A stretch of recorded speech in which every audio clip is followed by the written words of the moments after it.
నమస్తే, welcome to Suman TV. Kakinada smart city భిక్షాటన రహిత నగరంగా మారబోతుందా అంటే అవుననే చెప్పుకోవాలి. గత కొద్ది కాలంగా కూడా ప్రధాన కూడళ్లలో భిక్షాటన చేసేవారి సంఖ్య రోజు రోజుకు పెరిగిపోతుంది. దీన్ని నిర్మూలించేందుకు కేంద్ర ప్రభుత్వం కూడా స్మైల్ అనే ఒక పథకాన్ని అయితే రూపొందిస్తుంది. అసలు స్మైల్ అంటే ఏంటి, ఈ పథకం ముఖ్య ఉద్దేశం ఏంటి, బెగ్గర్స్ కి సంబంధించి వాటి నిర్మూలనకు ఏ విధమైన చర్యలు తీసుకుంటున్నారు? ప్రస్తుతం మనతో పాటు కమిషనర్ ఉన్నారు. సార్ నమస్తే అండి. భిక్షాటన రహిత నగరంగా తీర్చిదిద్దేందుకు ప్రస్తుతం అయితే కనుక ఈ స్మైల్ అనే పథకాన్ని కేంద్ర ప్రభుత్వం ప్రవేశపెట్టింది. అసలు స్మైల్ పథకం ముఖ్య ఉద్దేశం ఏంటి సార్, ఏ విధంగా పనిచేస్తుంది? అందరికీ నమస్కారం అండి. నా పేరు సత్యనారాయణ.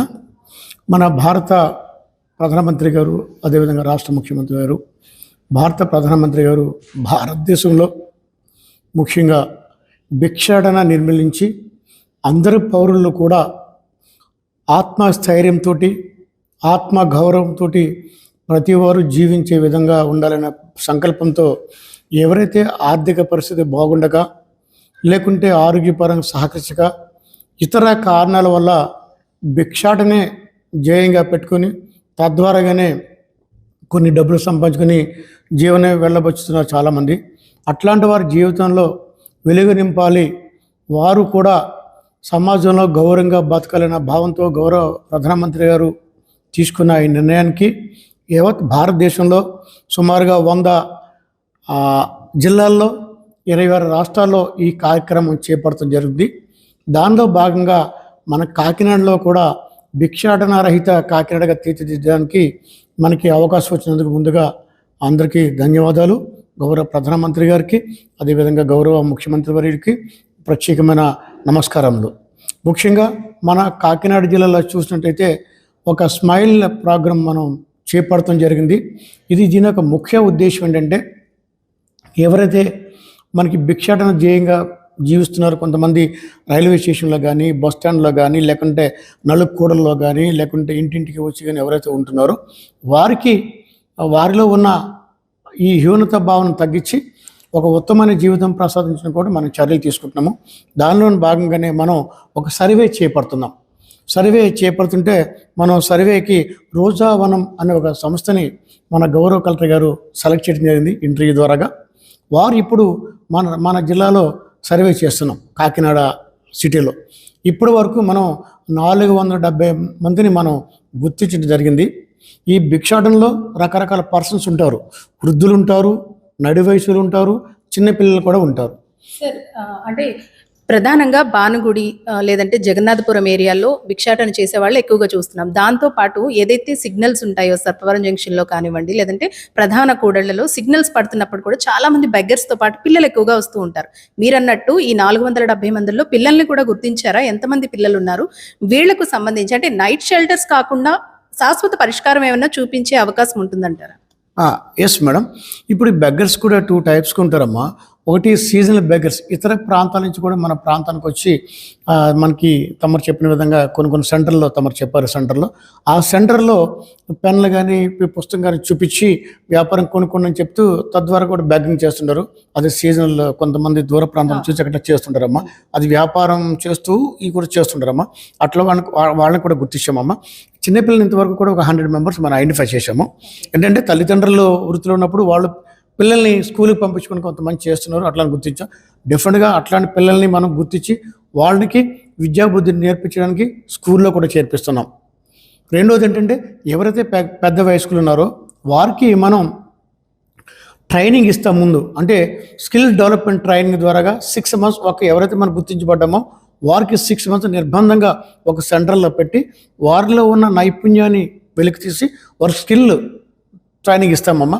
ఆ ట్రైనింగ్ ద్వారాగా వారు కొంత నేర్చుకుని సమాజంలో ఈ విధంగా ఉండాలి, మనకు ఈ విధంగా అంటే బెగ్గింగ్ ద్వారా జీవిస్తుంటే మనకి ఆత్మగౌరవం దెబ్బతింటుంది, ఇది పద్ధతి కాదు అని వారు తెలుసుకుని వాళ్ళు ఉన్న స్కిల్ని బయట తీసుకుని కొంతమంది కార్పెంటర్గా కానీ, కొంతమంది లేకుంటే పెయింటర్స్గా కానీ, కొంతమంది ఇతర చిన్న కార్యక్రమాలు షాపుల్లో అయితే కనీసం ఈ హోటల్లో పనిచేసే విధంగా బతికే విధంగా వాళ్ళకి కాన్ఫిడెన్స్ కల్పిస్తున్నాం బాగా బతకడానికి. ఇప్పుడు మీరు గుర్తించిన ఈ బెగ్గర్స్ ఎవరైతే ఉంటారో వీళ్ళలో చాలా మంది మళ్ళీ అదే వృత్తిని కొనసాగించడానికి ఇష్టపడుతూ ఉంటారు. మనం ఎంత వాళ్ళని మోటివేట్ చేసి తీసుకొచ్చినా సరే అక్కడి నుంచి వెళ్ళిపోవడానికి చూస్తూ ఉంటారు. సో వీళ్ళకి ఏమైనా స్పెషల్గా కౌన్సిలింగ్ ఇవ్వడం ఇలాంటివి ఏమైనా చేస్తారా సార్? Yes madam. ఎవరైతే మనం గుర్తించామో వారికి మగవారికి ఆడవారిగా డివైడ్ చేసి 2 గృహాలు మనం ఐడెంటిఫై చేస్తాము, 2 చోట వేరుగా పెడతాము. పెట్టిన తర్వాత మా మున్సిపాలిటీ తరపు నుంచి మాకు ఒక మేడం నోడల్ ఆఫీసర్ కూడా ఉన్నారు. మేడం గారిని కూడా గుర్తించి మేడం గారు వెళ్ళి వాళ్ళకి ఆడవారికి కౌన్సిలింగ్ చేస్తారు, మగవారికి కౌన్సిలింగ్ చేస్తాము. సైకాలజిస్ట్ చేత కూడా చెప్పించి ఈ విధంగా బ్రతకడం వల్ల సమాజంలో నీకు విలువ ఉండదు, మంచిగా బతకాలని చెప్పి కంపల్సరీ 6 monthsలో డెఫినెట్గా వారి మనసు మారి పాత విధానానికి వెళ్లకుండా నూతన జీవితం ప్రారంభించే విధంగా మనం మ్యాక్సిమం ప్రయత్నం చేస్తామమ్మా. దాంట్లో ఏ విధమైన సందేహం లేదు. అదేవిధంగా వారికి అక్కడ ఆ సెంటర్లో ఆ 6 months కూడా పౌష్టికాహారం పెడతాము. అదేవిధంగా వాళ్ళకి అవసరమైన మంచి దుస్తులు మార్పిస్తాము. ఎప్పుడైతే మనం పట్టుకున్నామో వాళ్ళ హెయిర్ స్టైల్ కానీ, డ్రెస్ విధానం కానీ, మాట్లాడే విధానం కానీ అన్నీ మార్పించి వారికి ఒక సమాజంలో ఉన్నత స్థానం కల్పించే విధంగా మనం ట్రైనింగ్ ఇస్తాము. ముందు వాళ్ళు సైకలాజికల్గా వాళ్ళలో మార్పు తీసుకొస్తాం. తద్వారాగా గత అంటే పాత జీవితానికి స్వస్తి చెప్పి నూతన జీవితానికి స్టార్ట్ చేసే విధంగా వారిని మోటివేట్ చేస్తామమ్మా. సార్ ఇప్పుడు ఈ బెగ్గర్స్ ఎవరైతే ఉన్నారో వాళ్ళకి నైట్ షెల్టర్ ఏర్పాటు చేస్తూ ఉంటారు. కాకపోతే శాశ్వత పరిష్కారం ఏదైనా అంటే శాశ్వతంగా వాళ్ళకి ఒక నీడ కల్పించే విధంగా ఏమైనా చర్యలు తీసుకుంటారా సార్? తప్పకనమ్మా. ఎందుకంటే ఏదైనా ఒక కపుల్స్ ఉన్నారనుకోండి, వారికి మనం ఎలిజిబుల్ అయితే వారికి రేషన్ కార్డు ఇప్పిస్తాము, ఆధార్ కార్డు ఇప్పిస్తాము. అదేవిధంగా వారికి అవకాశం అర్హులు గుర్తించే వారికి అవకాశం ఉన్న చోట వారికి నచ్చిన చోట ఒక ఇండ్ల స్థలం కూడా కల్పించి కొన్ని సమయంలో మనకి అర్హతను బట్టి వారి యొక్క ఇష్టాన్ని బట్టి వారికి వేరే ప్రాంతంలో మన అవుట్ సైడ్స్ కూడా కల్పించి గృహ నిర్మాణ శాఖ ద్వారా గృహాలకు నిర్మించే ఏర్పాటు చేస్తాం. ఇప్పుడు వీరు సక్రమంగా జీవించి ఉన్నప్పుడు అంటే సమాజంలో వారు కూడా ఉన్నతమైన స్థానం తీసుకెళ్ళాలనేది ప్రభుత్వ సంకల్పం. దానిలో భాగంగా ఇది చేస్తున్నాము. అంతేకాకుండా కొన్ని సమయంలో వారికి బ్యాంకర్స్తో కూడా మాట్లాడడం కానీ, వారిని ఎస్ఎస్సి గ్రూపులో కూడా చేర్చుకుని తద్వారా లోన్ కూడా సౌకర్యం కల్పించి చిన్న వ్యాపారం చేసుకునే విధంగా కూడా వారికి మార్పు తీసుకొస్తాం. మెయిన్ ఉద్దేశం వారి జీవితంలో నూతనంగా మరలా క్రొత్త జీవితం స్టార్ట్ చేయాలి, వారి జీవన విధానం మారాలి, వారు కూడా సమాజంలో ఒక మంచి స్థానంలో ఉండాలనేది ప్రభుత్వం సంకల్పమ్మ. దీనిలో భాగంగానే మనం ఇప్పుడు సర్వే చేస్తున్నామమ్మా. ఈ సర్వే పూర్తయిన వెంటనే మళ్ళీ ప్రభుత్వం నుంచి ఫర్దర్గా వచ్చిన ఇన్స్ట్రక్షన్ బట్టి వీ కెన్ టేక్ యాక్షన్ అమ్మా. సార్ సర్వే పూర్తయిన తర్వాత ఎప్పటి నుంచి దీన్ని అమలు పరుస్తారు సార్? అది నిర్దిష్టంగా ఇంకా డేట్ రాలేదమ్మా. యాక్చువల్గా సర్వే మన February 15 సర్వే స్టార్ట్ అయిందమ్మా. సర్వే కంప్లీట్ అయిన తర్వాత మళ్ళీ మన ప్రభుత్వానికి నివేదిక సమర్పిస్తాము. ఆ నివేదిక ఆధారంగా ప్రభుత్వం వల్ల మనకి ఇన్స్ట్రక్షన్స్ కానీ లేకపోతే ఫండింగ్ కానీ ఇస్తుందమ్మా. తద్వారా మనం యాక్షన్ తీసుకుంటామమ్మా. సార్ దీంతో పాటు ప్రధాన సమస్య ఏంటంటే ఇతర రాష్ట్రాల నుంచి అంటే నార్త్ సైడ్ నుంచి ఎక్కువగా ఒక పెద్ద పెద్ద వెహికల్స్ వేసుకుని ఇతర సామాగ్రితో వచ్చి ఇక్కడ ఫుట్పాత్ మీద వాళ్ళ ఆవాసాలను ఏర్పరచుకుని అక్కడ వాళ్ళు తెచ్చుకున్న సామాన్లు అమ్మడమే కాకుండా అదే వాళ్ళ ప్రాంతంగా కొనసాగిస్తూ ఉన్నారు. సో వీళ్లపైన కూడా ఏమైనా చర్యలు తీసుకుంటారా సార్? అంటే వీళ్ళ వల్ల ట్రాఫిక్ కి కూడా పూర్తిగా అంతరాయం కలుగుతూ ఉంది. తర్వాత ఎక్కడి నుంచి వస్తున్నారో తెలియదు, ఏం అమ్ముతారో తెలియదు, తర్వాత ఏమవుతుందో కూడా తెలియదు. సో వీళ్ళ మీద ఏమైనా యాక్షన్ తీసుకునే అవకాశం ఉంటుందా సార్? డెఫినెట్గా అమ్మా. కొంతమంది ఎక్కడైతే మన ఫుట్పాత్ మీద ఇతర ప్రాంతాల నుంచి వచ్చి పెట్టుకున్నది మీరు తమ దృష్టికి వచ్చింది, నా దృష్టికి వచ్చింది. అక్కడ ముఖ్యంగా మన బాడుగుంట జంక్షన్ దాటక సర్పంచ్ జంక్షన్లో కొద్దిగా ఆ ట్యాంక్ బండ్ దగ్గర ఒక 4-5 షాపులు ఏవో పెట్టి స్వెటర్ సంథింగ్ ఏదో అమ్ముతున్నారు. అవి ఐడెంటిఫై చేసాము. మా టౌన్ టీపీఎస్తో చెప్పి వాళ్ళు ఎవిక్ట్ చేసేయడం కంపల్సరీ జరుగుతుందమ్మా. జస్ట్ ఓన్లీ ఎవరైతే ఈ ఫుట్పాత్ మీద నివసిస్తున్న వాళ్ళందరూ ఎవరు లేరు, మనకి 1-2 వచ్చి చేస్తున్నారు కాబట్టి వాళ్ళు తప్పగా ఎవిక్ట్ చేయించేస్తామమ్మా. చేయించి అట్లా ఏ విధమైన అసాంఘికమైన లేకుంటే ఇతర ప్రమాదకరం ఏమి చేయకుండా చూస్తాము. అవసరమైతే పోలీసు వారి సహకారం కూడా తీసుకుని మనం ఈ కార్యక్రమం ముందుకెళ్ళే విధంగా చేస్తామమ్మా. సార్ బెగ్గర్స్ లో ప్రధానంగా ఉండేది పిల్లలు కూడా ఎక్కువగా ఉంటున్నారు కాబట్టి వీళ్ళకి సంబంధించి అంటే సపరేట్ గా ఏదైనా స్వచ్ఛంద సంస్థలతో మాట్లాడి వాళ్ళకి అప్పగిస్తారా, లేదు అంటే మీరే వాళ్లకు ఎడ్యుకేషన్ ఇప్పించి షెల్టర్ కల్పిస్తారా? ఇప్పుడు మనం సర్వే చేస్తున్న తర్వాత మనం స్వచ్ఛంద సంస్థ ఇప్పుడు సర్వే చేస్తుంది. ప్రభుత్వం నుంచి మనకు ఉత్తర్వులు వచ్చినాక ఈ పిల్లల్ని డెఫినెట్గా మనకి స్కూల్లో చేర్పించడం జరుగుతుంది.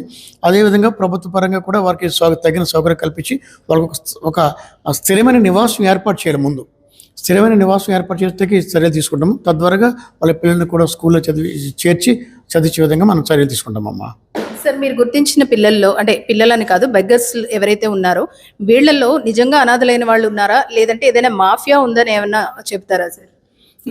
బెగ్గింగ్ మాఫియా అనేది ఈ మధ్య కాలంలో మనం చాలా చోట్ల చూస్తున్నాం. అంటే కాకినాడ అనే కాదు పెద్ద పెద్ద నగరాల్లో కూడా ఈ మాఫియా ఎక్కువగానే ఉంటుంది. సో అటువంటిది ఏమన్నా ఐడెంటిఫై చేశారా సార్? అది మా దృష్టికి రాలేదమ్మా.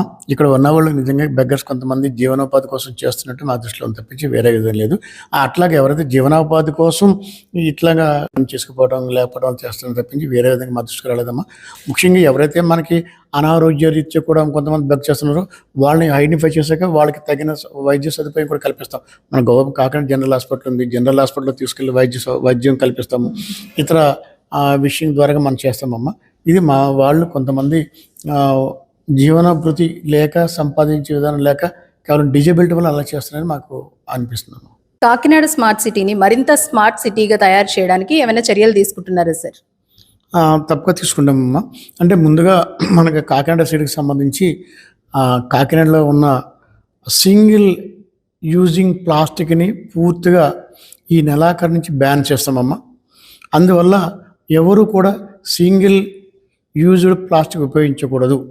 దానివల్ల 2 నష్టాలు: ప్రకృతికి ఎనలేని నష్టము, తద్వారాగా వ్యక్తికి కూడా ఎనలేని నష్టం, వెలకట్టలేని నష్టం. ఎందుకంటే దీనివల్ల క్యాన్సర్ కారకం వస్తుంది. ఒకసారి క్యాన్సర్కి మనం అటాక్ అయ్యామంటే మన జీవితంగా దుర్భరం. కాబట్టి ప్రతి ఒక్కరు కూడా దానివల్ల కలుగుతున్న ముప్పుని మనకు గుర్తించినట్లయితే మరి ఈ ప్లాస్టిక్ని ఉపయోగించాం. ముఖ్యంగా అందరికీ నేను చెప్పేది ఏంటంటే మీ ద్వారాగా ఎవ్రీబడి నోస్, మనం తెలిసి మన ప్రాణానికి మనం ముప్పు తెచ్చుకోవద్దు. సింగిల్ యూజ్ ప్లాస్టిక్ను ఉపయోగించవద్దు. బెగ్గర్ ఫ్రీ సిటీగా మార్చేందుకైతే ప్రస్తుతం ప్రభుత్వం చర్యలు తీసుకుంటుందనే చెప్పాలి. కేంద్ర ప్రభుత్వం ఏదైతే అమలు చేస్తోందో స్మైల్ ప్రోగ్రామ్ ప్రస్తుతం కాకినాడ స్మార్ట్ నగరంలో ఇది అభివృద్ధి అవుతుందనే చెప్పుకోవాలి. దీనికి సంబంధించి ఒక ప్రైవేట్ సంస్థ కూడా సర్వే నిర్వహిస్తుంది.